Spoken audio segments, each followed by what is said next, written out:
Okay, so part two of how the course is going to be run this semester, and I'm still going over the syllabus if you want to follow along with me. I'm right at the major course assignments. And moving on to weekly assignments, like I said before, on Wednesdays I will email you the weekly assignment for the current week, and you'll turn in your assignment from the previous week no later than 8 a.m. So what I try to do is that I try to upload everything, send you the email sometime early afternoon around 4 o'clock. I'll send you what you need to do for the week, everything that you need to read, all the learning exercises, and then you will send me your homework the following Wednesday, no later than 8 a.m. And each weekly assignment will have specific directions in regards to how I want you to submit it and what I need to be in the subject line. So make sure that you pay attention to those weekly response directions carefully, because if you failure to do that would delay the process of your grading. My grading scale is pretty much universal. I don't do anything. I don't have any wider range for C's or B's or A's or anything like that. I've also included a grading rubric for all the response assignments. So like I said before, response assignments are worth 10 points. If you look on your syllabus, there is a grading rubric for each of the responses. I will also include that grading rubric in your actual response assignment sheets. So if you have any questions about my grading process, just please let me know and I'll be happy to discuss that with you. Unfortunately, because this is an online class and the fact that we only have 5 weeks to basically cover about 15 weeks of information, I cannot accept any late work. Late work just makes everything much more complicated. I lose things because I have a very strict process in how I accept everything from you via email.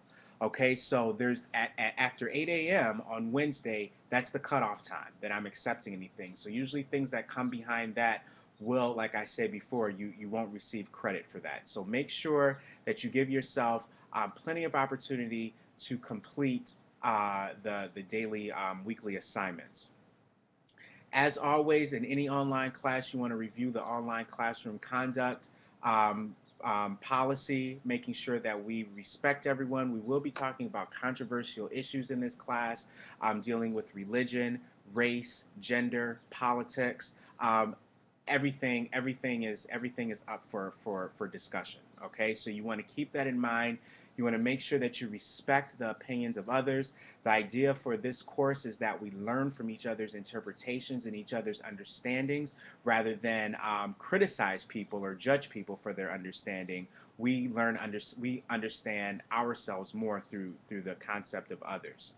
And again, if you have any issues with unique abilities or disabilities, you need to go to Disability Services. I have all that information in our syllabus. And like I said before, our course schedule is pretty vague for this semester just because this is a survey course and we're going to be reading an array of authors, an array of perspectives, whether it be fiction, nonfiction, film, advertisements. Like I said, this book is extremely interactive. So I picked this book for a specific purpose. So hopefully you guys will enjoy it as much as I have been enjoying it at this point. But basically, this semester at the beginning, we're going to talk about realism, regionalism, and naturalism. Read a few authors of that period. This idea of writing American lives. So this idea of what is it like to be in a particular cultural group at the turn of the 20th century at this time period. Then we're going to move on to modernism, and how the modern era influenced American society, both economic and socially. And then this idea of postmodernism. So this idea of what has happened to America as a result of the aftermath and some of the reactions to postmodernism. So when we think about postmodernism, we want to think about the 60s and the 70s and how the 60s and the 70s have shaped and influenced how we live today in 2011. So that's pretty much an overall analysis of how the course is going to go. Like I said before, everything will be communicated to you through email Facebook, and YouTube. Again, if you have any questions, comments, or concerns, please let me know. Send me an email and I will get back to you at my earliest convenience. Again, good luck. I look forward to a productive semester and I look forward to working with each and every one of you.